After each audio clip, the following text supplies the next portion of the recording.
All right, so I want to respond to a comment. So one of the guys was at the Vegas Summit, was chatting with somebody. Now he spends a lot of time overseas, so I'm guessing this is overseas. And the girl responded on a dating app, and she said, "Why should I meet you if you're not a president or a king?" Now this is a guy who's doing very well. Spends a lot of time in Dubai, young, 20s. What do you think about that?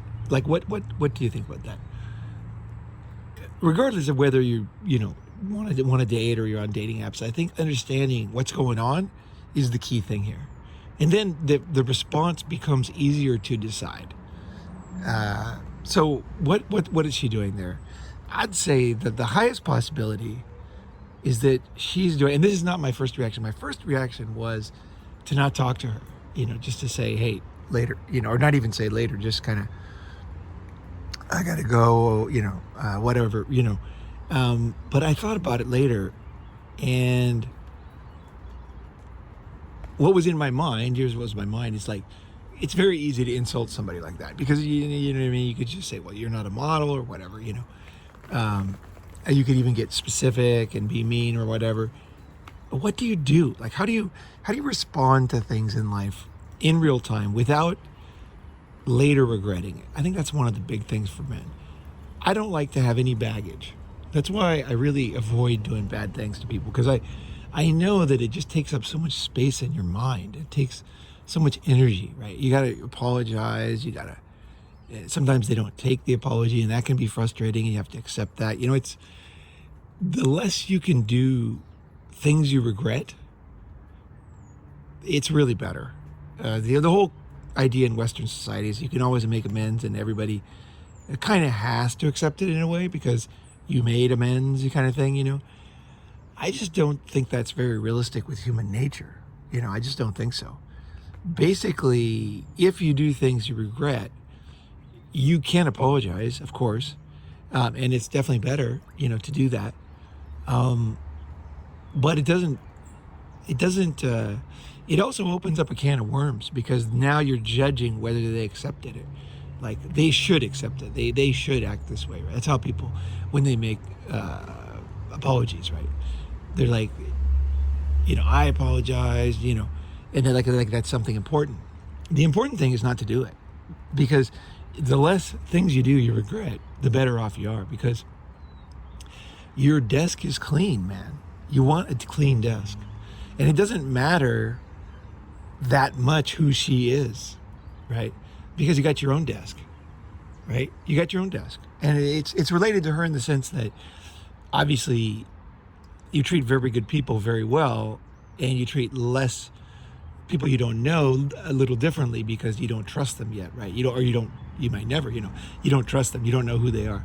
So yes, you do treat different people different. That's important too. You can't just treat, and people do this. They treat like good people like with distrust. And I think that's one of the biggest problems with Western women, actually, is that they were taught that all men are like this, violent and this and that. So when they're walking on the street, they basically avoid at all costs anybody behind them and all this, with no knowledge of that person, or no real critical thinking. Like, what is really going on here? What is this guy doing? What is safe? Kind of taking no responsibility. Just saying, oh, they're all the same. I have to do this for myself, right? Because it might happen, right? The problem is, that's great. You can do that all your life, but you won't have that many friends. It just does. It just what you're doing is you're taking good people and bad people, putting them in the same category, and treating them the same until they prove themselves to you, the king, the queen, And you know what? Time's short, man. And people that are good people, that are not trusted, what they do is they have a shortcut. And this is what, people do, is they say, you know what? I remember there was a hardware store where I grew up, Ace Hardware. And the guy who worked there, the manager who owned it, he didn't trust kids. So whenever anybody went in there, any kid, he would follow them around like a policeman. And he was so funny because there was nothing there at the time. Like now you go to Ace Hardware's candy and everything. Like back then it was just tools, right? Just tools. So the only reason why I'd ever go there is when my grandfather were going to fix something or whatever, It wouldn't be like, oh, I'm just going to go to Ace Hardware, get a candy bar, because there was no candy bars. People didn't eat sugar in the old days like they do now. So anyway, what the guy did was he basically, to protect his store, right? He treated every kid like a criminal. And guess what happened? All the kids talked, and everybody talked, and everybody hated that guy. And I don't know if you've ever seen an adult that all the kids hate. Like kids they gang up, right? They decide that this is a bad adult, right? You know what I mean? You ever had that in your neighborhood? Like somebody who's everybody just decides. The kids, like they make this little, kids got their own little court system, right? This person deserves, some taunting, right? And, next thing you know, the house gets toilet papered, shit happens to the mailbox, hoses get stuck into mail slots, people do donuts on the front yard, pizzas get delivered, get ordered and delivered, right? What else? Let's see. Rocks might accidentally go towards the window somehow. I don't know. Some kind of, you never know, with earthquakes, space technology and everything, or the rocks just kind of, asteroids and everything. So, and also too, like, other things might happen, like in the middle of the night, there might be like loud noises. Somebody might accidentally, take a metal baseball bat and start hitting like garbage cans or something. You know what I mean? It could happen, right? And that would disturb someone's rest and relaxation at night, right? So, it's not wise. It's not wise to rile people up, and it's not wise to judge everybody the same, And then you can't blame anybody but yourself when you do this, And I think that modern women is what they do in the West, And I really don't feel like they do that in other countries. I know that's a big deal to say, but I really feel like that. You can go overseas and tell me what you think, but I feel like they feel justified here, and maybe they don't ever have to pay a price here, so it's fine. I'm not asking anybody to change. I think it's totally fine. Do whatever you want, right? But I'm going to deal with people I want to deal with, right? And I'm going to have a great life no matter what, right? And so let's go back to this comment, right? So this kind of thinking, right? The kind of mindset you want to have. This is a wise, easygoing, you're not full of insecurities, you know what I mean? Like, I make this much and I got this car and all, you know what I mean? That's what she's kind of fishing for. It's like, how much money do you really have, right? And how much are you really going to give me, right? Basically, right? I would say there's two responses. One is to see it as a shit test, right? And to respond and say something like, just ignore it totally and just say, I'd like to see your pretty face at this coffee shop, so why don't we meet up? And just ignore it totally. And here's the thing about women, it's so funny, is this is where guys get screwed up on logic, is because guys are like, wait, she just said that, I have to respond, this means this and that. You don't know what it means yet. You kind of test it, right? So what I would do is just come back with a smiley face and say, hey, what are you doing on Tuesday? Why don't I grab a coffee? That's what generally my system is. I don't use dating apps, so I do pick up in person, right? But that's what I would set up a meeting, because until I break through that kind of bitch face situation, right? I don't know who she is. Like, it's easy to hammer her and the group can all decide that she's this or she's that, but you don't know yet. None of us know, right? So I actually changed my mind on this one, because I was thinking, don't respond, right? Don't respond. And that's fair enough. Don't respond. It's totally fine. It's like, that's a good response. The worst thing, here's the thing you shouldn't do. The thing you don't want to do is you don't want to get in a discussion about it. I think that's that's the key thing. That's kind of like the takeaway, is you don't want to respond to it like, oh, I have this money, right? If you do, right? Do you want to do that? Do you want to be disclosing financial details to some random girl on the internet? Probably not, right? Not wise, not wise. That's not black box, right? That's totally not black box. So what do you do? What do you do? What could you say? What else could you say if you were going to respond to this normally? And I tell you, if you respond like very normally and like, hey, let's meet for coffee, you'd be surprised how many girls are like, okay, all right, whatever, let's do it, and you broke through their. One of the things girls have to do is they have to say no to a lot of guys. That's the hard part about being a girl, actually, is you got to constantly say no, right? But they're always looking for the white knight in their mind, right? So the white knight is basically the guy who doesn't get affected. He just goes right through everything, and next thing you know, she's she's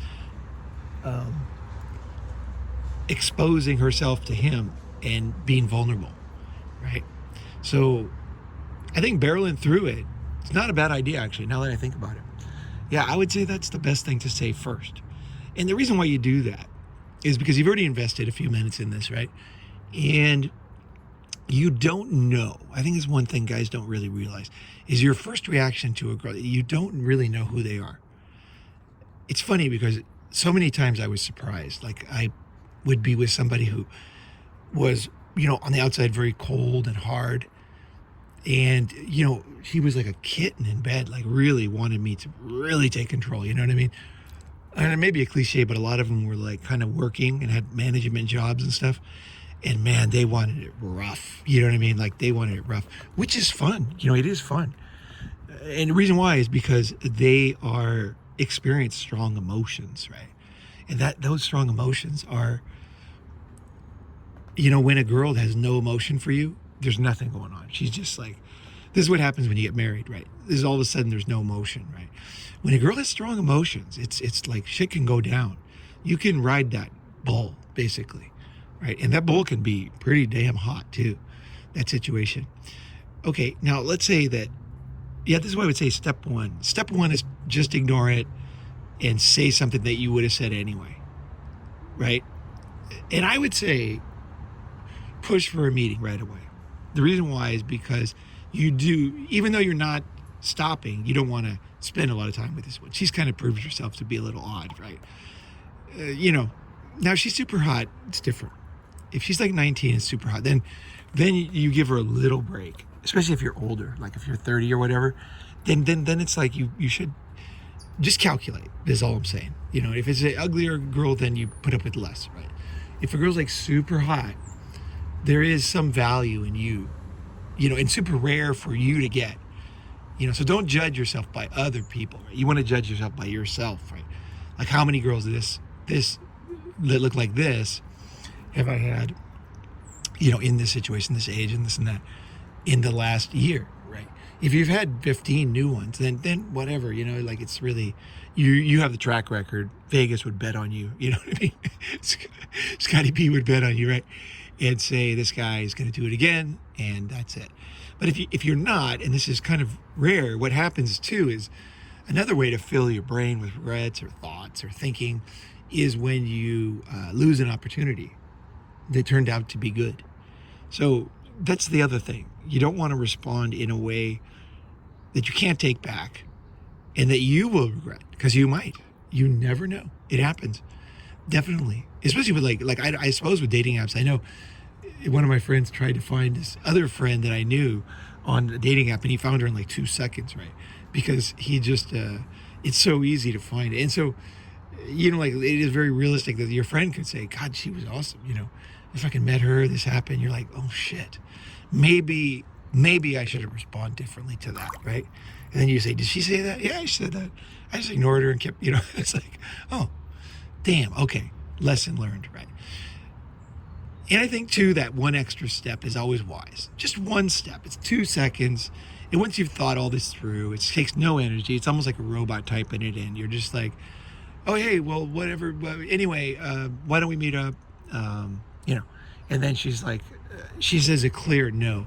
And then you just say, okay, well, thanks for your time. Hope you have a great day later. And you can just cut and paste these things, right? But I think it's the same thing in person. You just kind of like, oh, okay.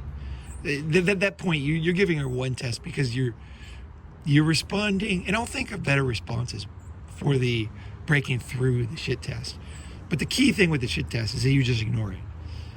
And the thing is, when just so you can understand a girl's mindset, and this will make sense to you. So girls are emotional, not logical, right? You always hear this, right? And this is the case where this is more extreme. This is not in classroom, not at work. She's not working as an engineer. This is relationships, right? Dating a man, right? Going out, boning a man. This is emotion, right? Purely. So what she has to test you. So let her do that. And then let's see, you understand if she ever says, well, why didn't you respond like the other guys? Say, I understand you have to do that to guys.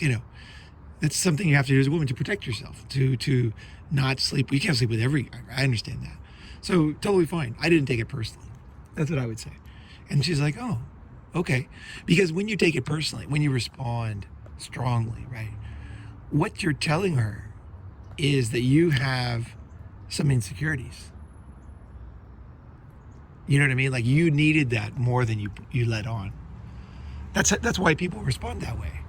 You know what I mean?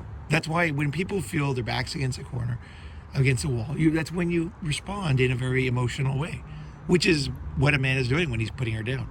That's emotion. He's responding. She's putting a test, right? And he's responding emotionally. That's it. She's like, well, why is that emotion there? That emotion's there because he doesn't usually get girls like me. He's probably on a dry spell. He has some insecurities. What else? He's not going to be that fun to be with. I think that's the bottom line. Is like, if you don't have those insecurities, she's not like thinking logical. It's just like, this is not going to be fun. Like, this guy is going to need to be, I'm going to use baby gloves on this guy. That's what a lot of girls do. They'll tell him, he's really well built, best guy they've ever had. The reason why they do that is because they know, they have a sense that this guy is insecure, right? And so they're going to do that if they want to marry him or whatever, right? They want to be with him. That's not the end of the world. She's still with you, it's fine. But she knows, I mean, maybe she doesn't know. Maybe she just knows from other guys or whatever. It's not, they don't always know you, right? But anyway, she might have a sense. The girls are pretty good at sussing out guys, actually. This is one thing, the girls are very good at sussing out guys. And that's why, if you ever do have like girlfriends, ask them what they think about when a guy does something and get some advice, because it's interesting how good the advice has been in my life, where the girl's like, that guy's not really a friend, and I'll tell you why. He did this and this and this. I was like, fuck yeah, you're right. But I didn't want to think about that. And then that's it. I'm like, you know what? Fuck. You know what I mean? Like, fuck. Definitely something to consider. She's right, And so girls can help me sometimes, and have helped me, actually, sussing people out. They're pretty good at that, actually. It's always good to ask. Even your mom or sister or whatever, it's always good. It's not a bad idea. Because guys will tend to say, they'll tend to go on logic. She looks like this. She likes you. And she's this age, She did this, one thing, Whereas girls are like looking at the complexity of the person, and saying, he's never there when you need him. You know what I mean? Or that one sensitive time he said that. And it's like, oh, that's right. Fuck, I totally forgot about that, right? So okay, so what, you do your little thing, and this is in a moment, and I'm doing a whole video on a moment, but in a moment you'll probably never experience, because most guys are not on dating apps. It doesn't matter. This is a technique that you use for everybody. You're thinking about things, okay? You're a thinking man. And the reason why, like I said, is A, to improve, B, because you don't want to regret, C, because you don't want to miss opportunities, and D, because you just want, as a man, a better understanding of the world. I think that's what I want. Until the day I die, I want to understand the world better. That's why I end up changing careers, doing this, doing that, because I'm like, okay, I understand this now. Like, I'm not doing it for the money. I'm doing it because I'm interested in learning. At the end of the day, if I'm not learning, then I'm out of there, right? But I'm interested. I'm so interested in learning. I want to just basically be a learning machine till the day I die. And at the end, I'm like, you know what? This planet, this time in my life, I did it. I got it. You know what I mean? Like, it's an internal thing for me. Is I understand this fucking place. You know what I mean? I understand things that I experienced. And I'm going to take this knowledge and go in peace. You know what I mean? Like, I tested myself. I know who I am. I know what other people, how they operate, how they respond. I understand the subtleties. This is why I always pushed, people often didn't understand why I was pushing physical things to the limit when I was young, where I could die, is because I wanted to know the line. I wanted to know what did I have inside me, because I knew that every man has something in there. I wanted to know at the time I wasn't logical about it. But basically I saw most people as never testing the line. Never testing the line. And if you don't test the line, if you just follow the rules, okay, there's only two ways to live, period. One is to test the line yourself. And the other one is to learn from others, okay? Now, learning from others sounds great, but what it really means is following the rules, okay? That's what it really means, okay? Because someone says, don't eat too much of this. And they say this might happen, and then you do it, and it doesn't happen. Again, you learned. And then you do it again. And then eventually it happens. And you say, you know what? I see what I did differently this time. The rule was not to eat that. It was at this way, in this time, and this quantity, right? And so you learn. You learn, and as you learn, I'm talking about extreme edge of life, of everything. Like why we don't stand on the edge of the cliff, or why we do. Why we attempt incredible things, swimming or running or fighting or whatever, is because that opens up the toolbox. This is why men were great in the past. This is why, you had great men, because they had to. Okay, they had to. But today, you don't have to. It's up to you to say, you know what? I want to know the outer edges of things. Now, of course, you have to be wise. You have to say, do I have this skill? That has to be. A lot of times you won't think you do, and you do. And I'm going to definitely accept that. But there is a point where, like, if you can't swim, right, you don't want to follow me in the typhoon waves. Like, you know what I mean? Like, there is a process. Even no matter how much you want to test yourself, there is some intelligent thinking has to go on. You can't just, if you don't have that skill, you got to say, wait, I'm going to test something else, right? Or I'm going to learn, I'm going to get to that level, and then I'm going to test myself, right? At an intelligent level. You need someone that you trust who's a water mook, or whatever is running, or whatever it is that you're trying to test, right? Physical strength or whatever. You need somebody to give you that kind of, like wisdom, right? Based on you, right? And at the same time, you don't always listen. So you listen to it, you don't always take it. Sometimes you know better. You hear it and you're like, you know what? That guy's just following a rule too. He doesn't know either, And I go through my whole life trying to find people that know, people that did it, like, I don't like that. If I can't test it myself, I want to meet somebody who did test it. And I want to talk to them. I once had dinner with a MMA guy in Vegas. I got a call in the middle of the night, and it was in the middle of the night. For me, it was late, right? And so then my friend was drunk, and he said, "Look, I got to meet this guy for dinner." And I didn't even listen to him. I was tired. And he goes, "But I can't drive. I'm drunk. I got to go. Can you drive?" So I was like, "Sure." So I go over, grab his car, we drive, and it turns out that we're meeting this guy who's a really famous MMA guy. So he's very humble. I forgot what country he's from. I remember his face and the beard. That's all I remember. But because I don't kiss ass to famous people. I've learned my lesson. I like to meet famous people, because often they become famous because they do have special skills. So I'm not writing off it. A lot of famous people do have amazing skills, actually. It's easy to write them off, but it's not true. A lot of them are the real performers, right? But I want to test them too, right? So anyway, we were sitting there we were like sitting at a bar in Vegas at late night, and it was a quiet bar. It wasn't too loud. It wasn't on the strip or anything. So anyway, so then the conversation was going nowhere. Like, the guy who brought me was drunk. It wasn't making sense. They weren't clicking. Nothing was happening. And so I thought, well, I'm going to try something. Why not, right? So I told the guy about times I got attacked, right? And by multiple people. And what I did, and I just wanted to get his take on it, So anyway, I started telling him a story of, getting robbed or getting jumped and all this. And I went into detail, and I was busy in the story. Like, he was responding well. And so then we kept going. And finally, the guy that brought me, the drunk guy, he goes, I'm sure he doesn't want to hear about, your fights, And I thought, well, yeah, he's probably right. Shit. I felt embarrassed all of a sudden. And then he goes, no. He goes, this is great. He goes, I totally get I get what you're talking about. Because I was describing it in a way, basically, that he thinks, right?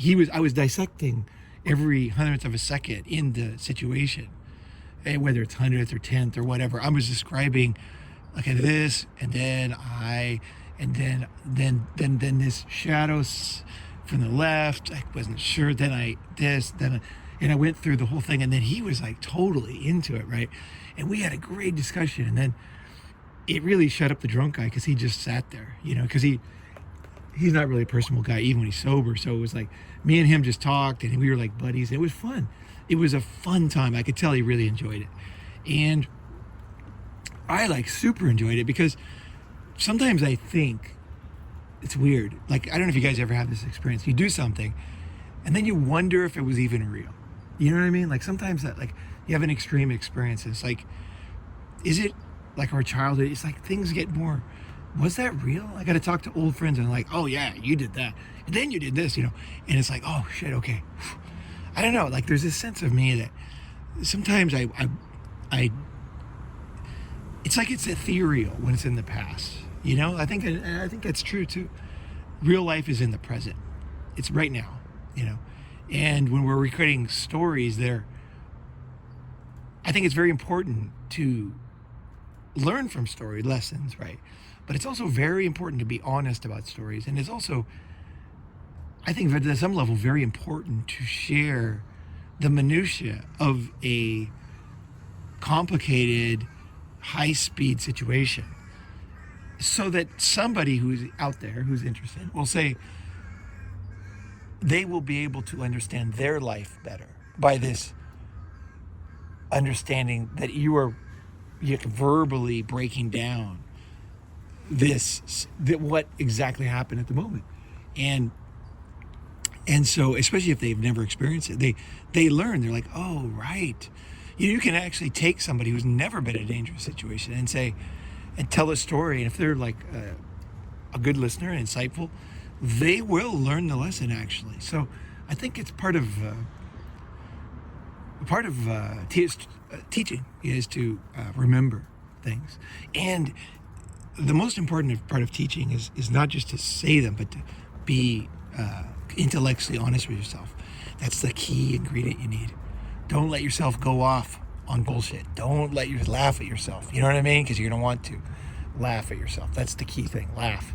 And once you've shared some real shit, and then you laugh at yourself, that is kind of the key for guys. Is say, you know what? This is the fucking truth here. You know what I mean? Like, this is being presented properly. I can trust the knowledge from these, microseconds, and use those to dissect my old memories or any situation I'm in the future. So, why do you do that? Why do you do all this work? Right? Same with the girl. Same with this. Is because you want to be, or I want to be, where it's a loop. I know now it becomes much easier to make good decisions when you spend the time and listen to other people and really spend the time to analyze yourself. You will start to respond in the moment without having to think about it, without having regrets, without saying anything that you was over the top, was not good. And also to not miss opportunities, because that's what is actually happening. When I say like a lot of women, by treating every guy as a criminal, that's what they're missing. They're missing opportunity for good people, because good people don't like being treated like scumbags. Scumbags don't mind because they know it's true. So you're kind of weeding out the good people, right? That's what happens when you make the wrong response, because you can actually misinterpret something she says or someone says. You might be wrong, is what I'm saying. She might not be doing what you think, right? That's another reason not to respond vitriolically or angry, because wait a second, am I confident? And then you're like, yes, this is straight up bad. This person's trying to do this bad thing, and I've seen this before, and it's like you have nothing of it, right? And then you respond. I think best way to respond is a matter-of-fact way. I saw this with Elon Musk when he was getting interviewed by Don Lemon. He was basically ambushed in the interview.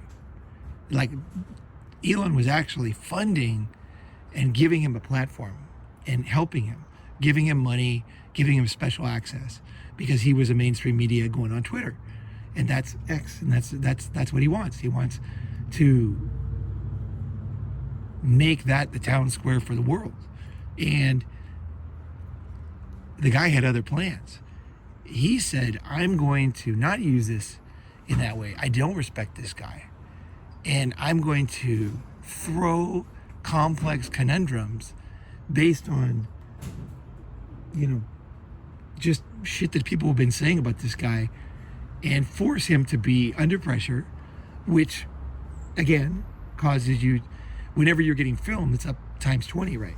So everything I'm saying is I've been on TV a lot, I've been in movies, and one thing I can do is respond quickly, appropriately. And that's what you need. That skill is super important, right? And so that's what you're cultivating, right? And Elon, you could see him like, basically bite his tongue. And then he went to his deeper state and said, I need to respond in a good way, because even though this guy in front of me is not what I thought, there's a lot of people watching this.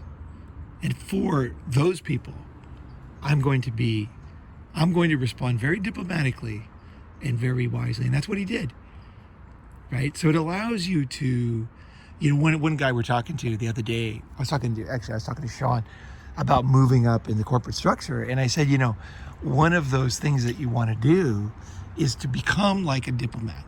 To be the highest level leader, you need to have, of course, you need to experience, you need to have wisdom, you need to have discipline, you need to have self-control, you need to have humor, you need to have knowledge of people, and you need to respond in the moment.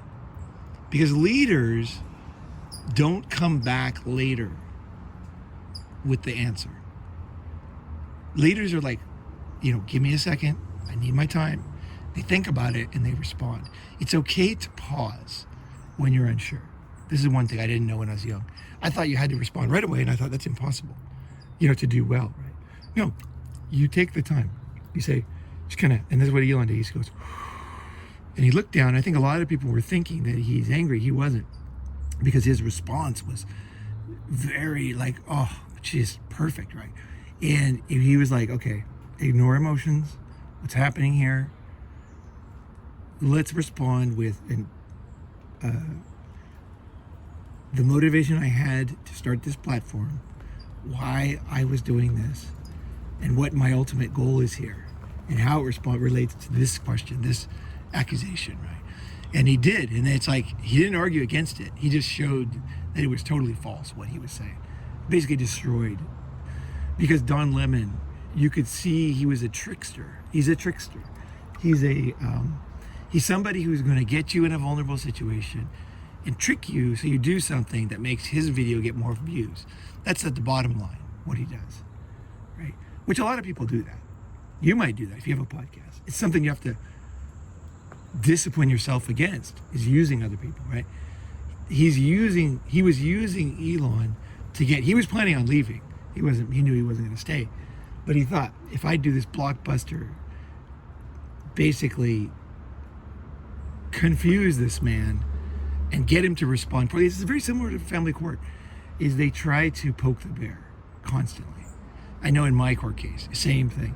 It's just constantly trying to get you to respond, because as soon as you respond, again, back to the very beginning of the video, it does tell you something about yourself.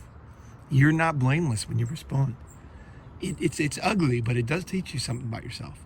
And I want everybody listening to be able to get beyond that, where you're a wise man who's able to move up any social structure, whether it's a corporation or in politics or in having quality friends or building a team to get some accomplished, or to be a military leader, or whatever it is that you want to accomplish. This right here is what separates very good technical people and true leaders. True leaders like Winston Churchill, they can just, it seems like magic, right? That they can just respond with the right sentence. And that comes from all the work I've been talking about here, because that's ultimately what I think, it's the pinnacle. A leader of men, wise, fair, honest, man with nothing to hide, nothing. There's nothing in the vault. You know, you're just like, and people feel it. They're like, oh man, fuck yeah. You know, so strive when you're young for this. See the ultimate goal of a wise man. It starts from these little things. That's the thing. It starts from those little things. Could be work or dating app or friend does something. Go through this process and let me know if I didn't explain something well or if I need to add anything. But I think that's basically the way I do it. And I got to say that I'm very proud that I've reached this level. Now for me, I was under, and I'm going to do this video when a certain person passed away in my life, I'm going to give a whole new background for myself for when I was a child. But the time is not right yet. But there will be some time, and you will understand why I was kind of forced to choose what I was, you know what I mean? Was I going to give up? Was I going to, you know what I mean? Like I was kind of forced in a way. Now I did raise to the challenge, but it came from, well, I wasn't forced because I could have become a total weak guy, right? But I mean, for me, like that was never a choice. So I was forced, right? But actually, I was given a choice. Actually, now that I think about it, right? I was given a choice at a very young age, and I think you'll find that it's a great adjunct to this video. Anyway, I gotta go. I can't drink any water. Can't drink any coffee. I had coffee until 7. I can have black coffee, but now nothing till the surgery. So I will see you guys after I come out of my induced coma, which is scary, right? Fuck.